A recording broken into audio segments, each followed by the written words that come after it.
स्वागत है दोस्तों आपका आज की वीडियो में। और आज हम बात करेंगे ड्रीम वर्क्स एनिमेशन की शुरुआत के बारे में। ड्रीम वर्क्स के फाउंडर चालाक हैं या फिर शैतान, आइए बात करते हैं।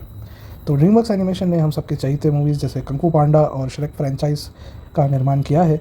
लेकिन इस कंपनी की शुरुआत हुई थी एक बदले की चाहत से, बदला डिज्नी से और ख़ास तौर पर सीईओ आइसनर से। तो ये कहानी शुरू होती है जब 1980s में जेफ कैट्ज़नबर्ग, जो कि ड्रीम वर्क्स के फाउंडर हैं, उनको डिज़नी में एज एन एम्प्लॉय हायर किया गया। जेफ पहले भी एक प्रोड्यूसर रह चुके थे और एनिमेशन में इन्वॉल्व थे। तो 1984 में उनको आइसनर ने हायर किया था ताकि वो डिज़नी के लाइव एक्शन डिपार्टमेंट को सुधार सकें, और उन्होंने किया भी, करके बताया। और डेड पोएट्स सोसाइटी और रॉजर रैबिट जैसी लाइव एक्शन फिल्मों पर उन्होंने काम किया। फिर उन्होंने एनिमेटेड क्लासिक्स जैसे लायन किंग, अलादीन और डिज़नी के एक गोल्डन एरा के जो प्रोजेक्ट्स हम कहते हैं, 90s का जो गोल्डन एरा था डिज़नी का, वहाँ 80s, late 80s, early 90s का भी। तो इन सब को स्टोरी तो ऑब्वियसली राइटर्स लिखते हैं, लेकिन इसको प्रोड्यूस करना है या नहीं, डिज़नी का पैसा इसमें लगेगा या नहीं, कितना लगेगा, क्या बजट होगा, ये सब का फैसला करते थे जेफ कैट्ज़नबर्ग साहब। और फिर इन प्रोजेक्ट से उन्होंने डिज़नी का कमबैक करवाया और ऐसे ही 10 साल तक सब कुछ अच्छा चलता रहा। लेकिन जेफ कैट्ज़नबर्ग साहब की एक इच्छा थी कि वो डिज़नी में और आगे बढ़े और बड़े पद संभालें और वहीं पर सेकेंड हैंड कमांड बन जाएं। उस समय वेल्स करके एक सीनियर अफसर थे डिज़नी में, जो कि डिज़नी के सेकेंड इन कमांड थे, और उनके होते हुए जेफ ये पद नहीं ले सकते थे।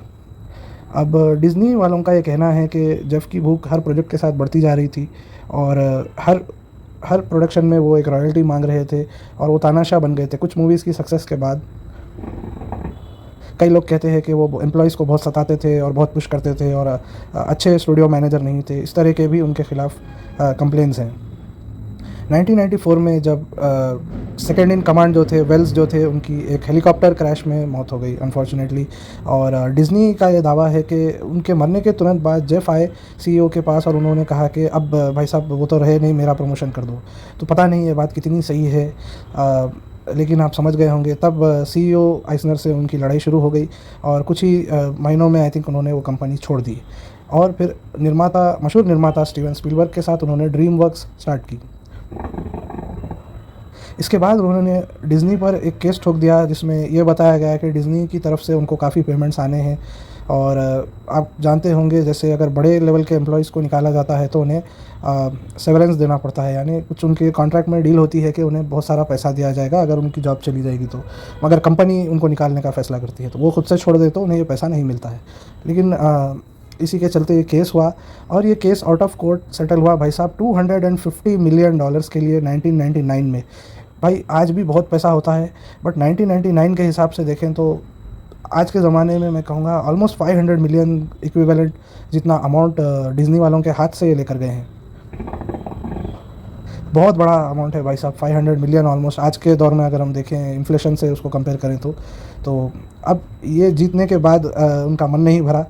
उन्होंने ये किया कि श्रेक में जो मेन विलन है लॉर्ड फारक्वाड करके, बॉना जैसा विलन है, आपने देखा होगा श्रेक सीरीज़ में, तो आप समझ गए होंगे किसके चेहरे पर ये विलन बना है। डिज़नी सीईओ आइसनर के चेहरे पर उन्होंने ये विलन का किरदार बनाया। और भाई एक तरफ तो इतनी बड़ी बेइज्जती और दूसरी तरफ से इतने पैसे भी ऐंठ लिए उन्होंने। तो पता नहीं, अब आप कहें वो सिर्फ चालाक हैं, क्योंकि डिज़नी ने भी बहुत लोगों के साथ बहुत धोखे किए हैं। एज ए कंपनी मैं बोल रहा हूँ, पर्सनली आइसनर साहब पर नहीं बोल रहा हूँ। बट अब बोलिए चोर के घर चोरी, ये वाला सीन यहाँ पर देखने को मिलता है। तो बहुत ही इंटरेस्टिंग ओरिजिन स्टोरी है कंपनी की, जो दूसरी कंपनी से नाराज़ होकर इन्होंने ख़ुद की कंपनी बनाई। तो मुझे इंटरेस्टिंग लगा। उम्मीद करता हूँ आपको वीडियो पसंद आई होगी। वीडियो देखने के लिए धन्यवाद। Have a good day.